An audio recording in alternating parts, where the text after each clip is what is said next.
Clive. You'll be pleased to know that the negotiations are progressing well. That is good news. Yes. Our comrade in Randala has just sent word that the contract should be signed very soon. But I still have much and more to prepare. It's a huge undertaking moving this many bearers at once. You couldn't do me a quick favor, could you? What is it this time? More wild beasts? Nothing like that. I just need you to go over to the caravans and ask El how long we have until the bearers arrive. Find out exactly how much faster I need to get all these supplies moved. All right. I'll go and ask. Thanks, Clive. I owe you one.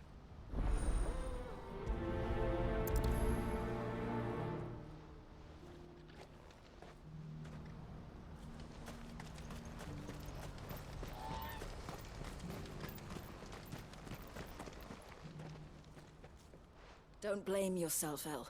This is their fault, not yours. I know, but... No buts about it, all right?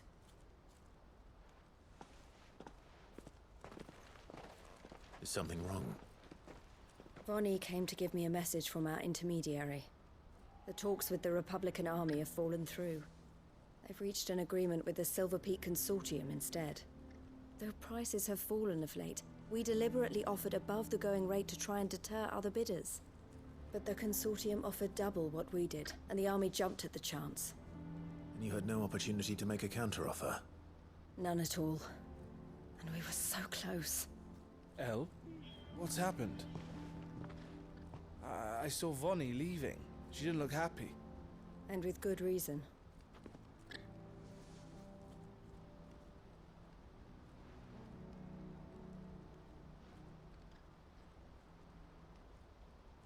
But I thought we were the only ones the Fist were speaking to about the bearers. How did the Consortium even find out about this? It's not so surprising. They have ears all over the Republic. This isn't over. The Consortium will have to sell these bearers eventually, and at the price they paid, buyers will be few and far between. I'm going to Randalar myself. Alone? You sure that's wise? Are you offering to be my bodyguard? How kind. Meet me at the checkpoint near the capital gates. I'll send an owl ahead and request a meeting. You go to Cashlock, Theo, and get everything ready. We've waited far too long as it is. Even if I fail to free these bearers, there will be others. Someone needs to prepare the place and keep any prowling beasts at bay. Oh, and that's me, is it? Well, it looks like I'm following orders till she gets back from meeting the Silver Peak Consortium, who've been doing their best to undermine our scheme. She'll never join them after this, surely. No, she said it herself. She still has plans for Cashlock, even if this one falls through. She means to stay with us, then. I can't say I'm not happy to hear it, but... is this what she really wants? You have to trust her. You're right. It's what she wants now. And if Elle's off fighting for the cause, I should do my part too. So I bid you farewell and safe travels, my friend. I'll gather my men and leave for Cashlock. We'll make sure the place is well stocked and defended. You go to Randalar and see if you can stop my sister biting the Consortium's heads off. If she won't consider her prospects, someone has to. I'll do my best.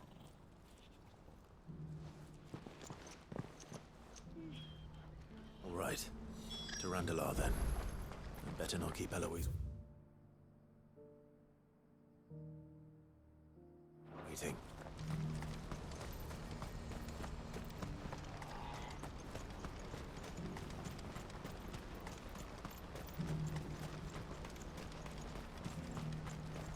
What I wouldn't give for a hot meal. Looks like this is... When are they gonna let us through?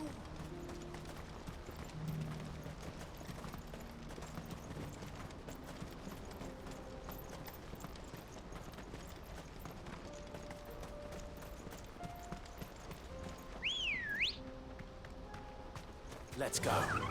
Fly, Ambrosia.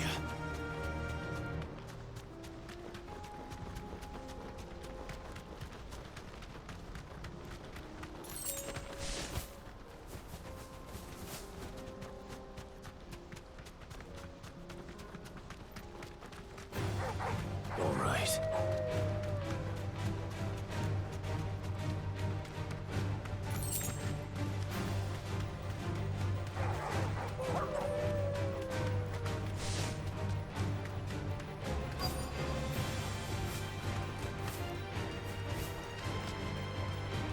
Thanks, Gal.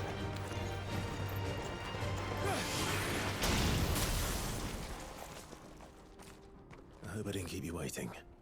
Did you arrange to speak with the consortium? Here they are now. You wish to consult with me? I did. It's about the bearers you recently purchased from the Fist. We had all but finished making arrangements to buy them ourselves, and then you stepped into the fray. You misunderstand. The consortium had an interest in purchasing them from the very first. It was only our regard for you that kept us from bidding. But your hesitancy in accepting our offer to you suggested that the regard was not mutual. And so we resumed our business. I did not hesitate. I am simply not inclined to make such decisions without first giving them due consideration. But what is done is done. Come then. How much do you want for them? Alas, you are too late yet again. We rarely take on such unconventional merchandise without a purchaser in mind. The bearers belong to him now. Who is your buyer? A trader from across the water. A most demanding fellow, if it's any consolation. He insisted the bearers be fed, dressed, even given their own bunks for the voyage over. That's what you get when you deal with continental types. I wouldn't know. Oh yes, the culture on the continent is quite different to ours. They pay good money for bearers not fit for the knacker's yard, and treat them like kings.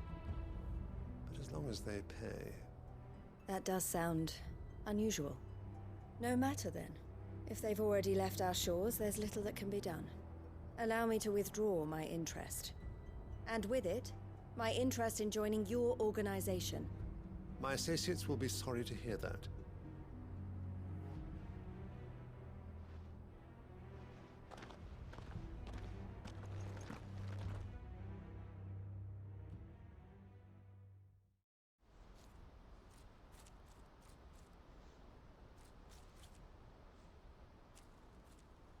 I'm sorry you weren't able to save them. As am I. But I only have myself to blame. He was right, you see. The Silver Peak Consortium did intend to buy those bearers before I did. Their representative hinted at a possible purchase when he came to recruit me. I feigned interest in joining them in the hope he might be encouraged to tell me more.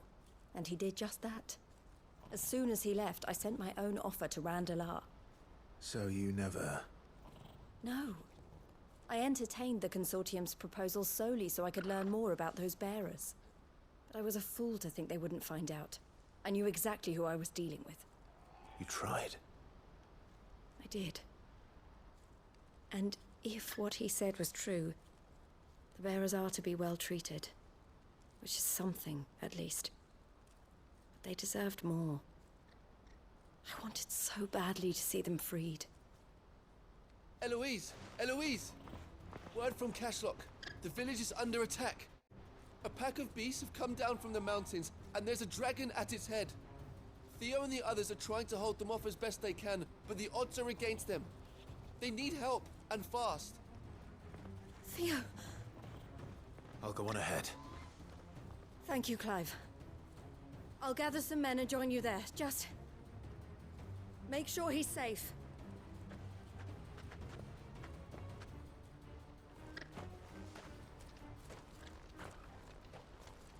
Hold on, Theo. I'm coming.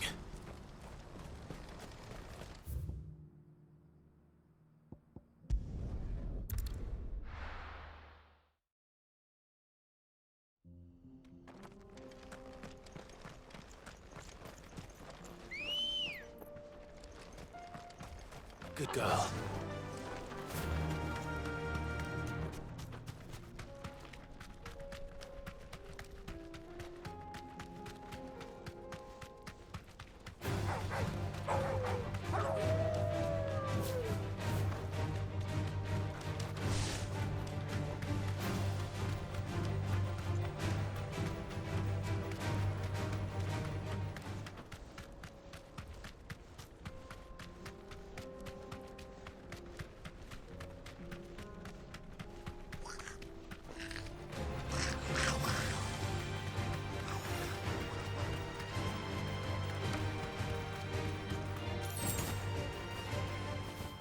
back to the stables, girl.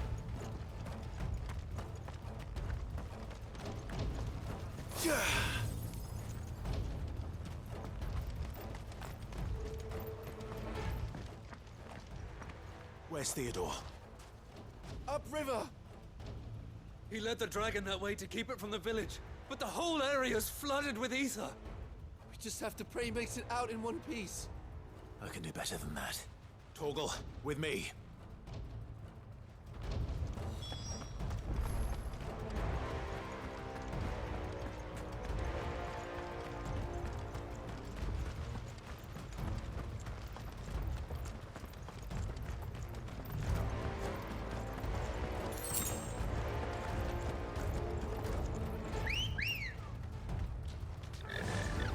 Fly, Ambrosia.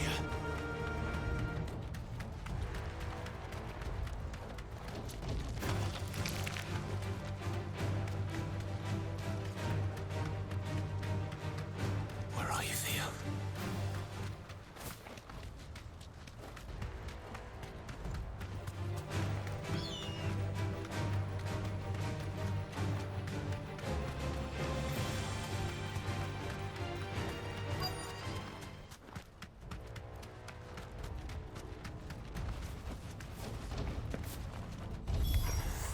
Damn it. The ether's too thick. These creatures have already turned.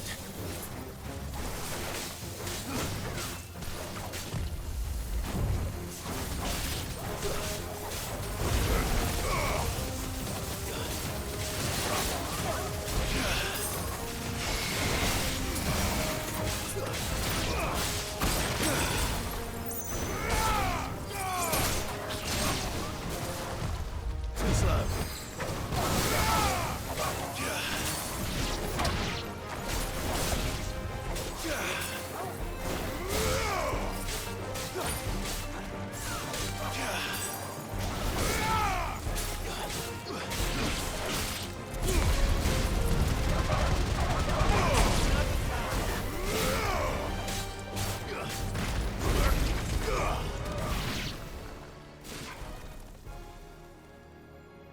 I can't waste any more time.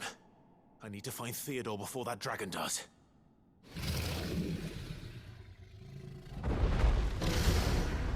Looks like it's found me.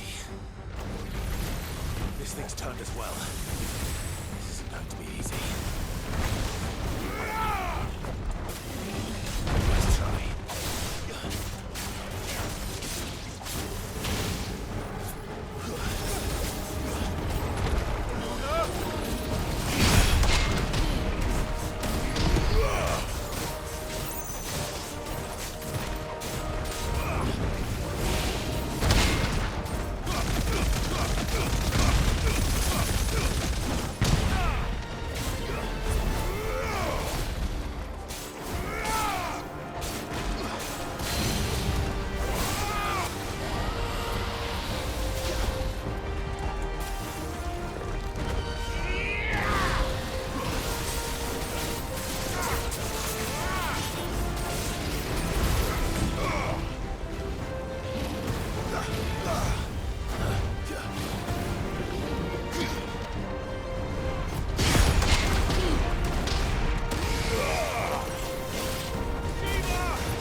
Theodore, you had me worried for...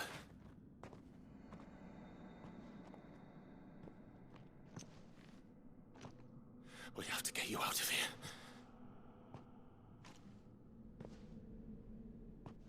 I think it might be a little too late for that.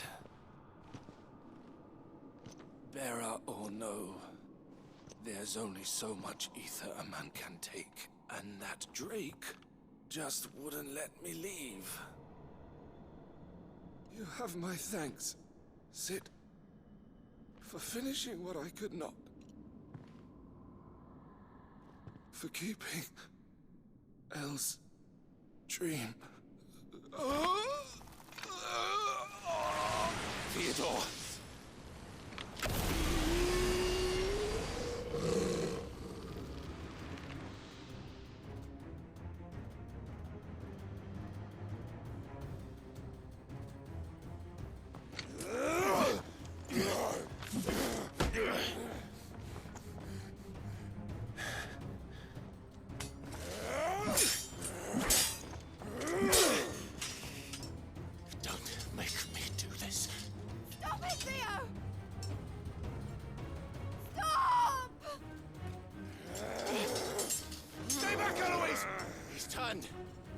And so will you!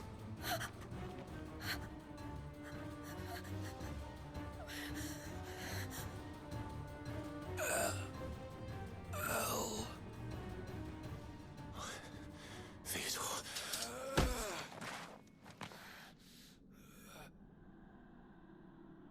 Take care of my sister. Theodore, wait.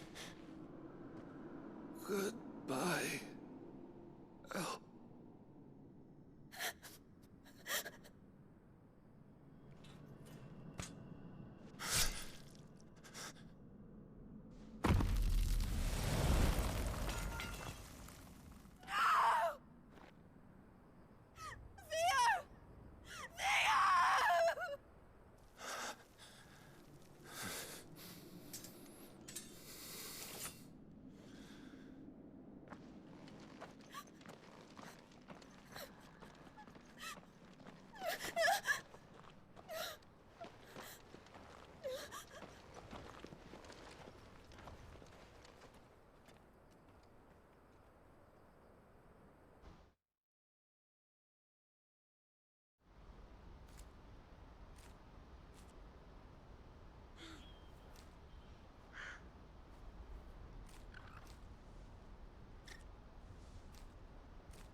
Thank you, Clive.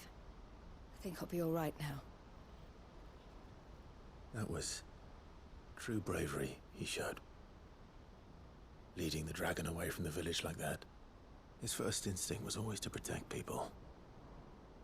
To put others' well-being before his own. And now he's gone. Because I sent him to that place, against his will. It wasn't against his will. He was ready to do whatever it took to show you he could stand on his own.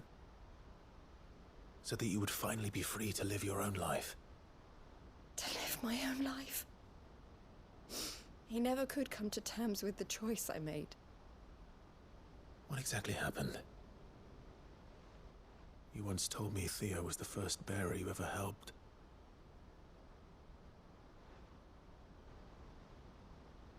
We grew up in Canva. We were born to one of the great trading houses. And I was chosen to inherit the family business. I had my father's head for figures, you see. Theo did not. While I studied the art of commerce, he played at soldiers instead. A late bloomer, in more ways than one. For unlike most bearers, it wasn't until his 15th summer that his powers awakened. My parents tried to drive him out of the house and into the care of the constables. But before they could, I took him into mine. Theo told me something else. He clearly admired your devotion to the cause of freeing others like him from slavery. But he said you deserved a better life than this. He wanted to free you from what he called your bonds, just as you freed him from his. I would be lying if I said I had not wondered from time to time how much easier my life might have been if I had allowed Theo to be taken and devoted myself to the family business instead.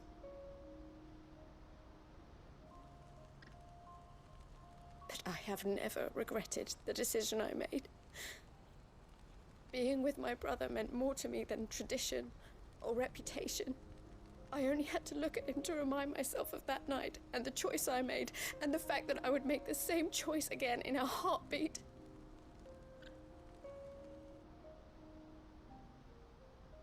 He was never a burden.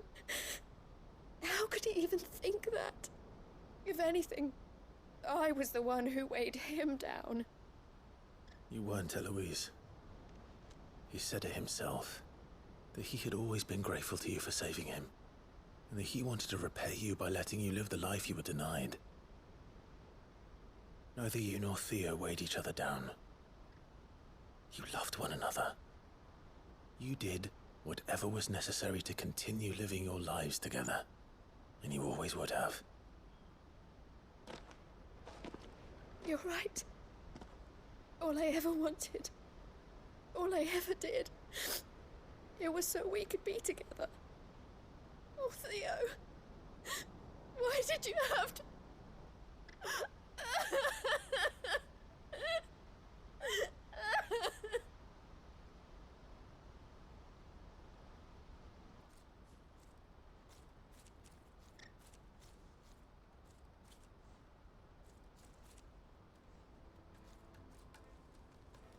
I know Theo wanted me to move on, but I'm staying here at the Crimson Caravans to continue our work.